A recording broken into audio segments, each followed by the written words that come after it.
என் மீது தனித்த அன்பு அவருக்கு எப்பவும் உண்டு. அவர் உடல்நிலை சரியில்லாது மருத்துவமனையில் இருந்தார். அப்போது கொரோனா நேரம். என்னுடைய அப்பா செந்தமிழன் அவர்கள் இறந்து போனதுக்கு நான் இங்கிருந்து என்னுடைய வாகனத்தில் ஊருக்கு சென்று கொண்டிருந்த போது ஒரு அழைப்பு, அது ஐயாவுடைய அழைப்பு தான்.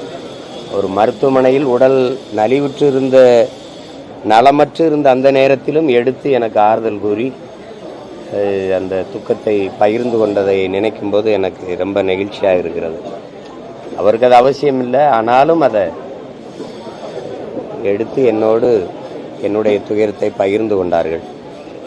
அப்படிப்பட்ட ஒரு ஆகச்சிறந்த மனிதன், சிறந்த தலை சிறந்த இலக்கிய பேராற்றல், ஒரு தமிழ் அறிஞர், ஒரு தன்னலமற்ற தமிழினத்திற்கான ஒரு தலைவர், பெரிய இந்திய பற்றாளர்.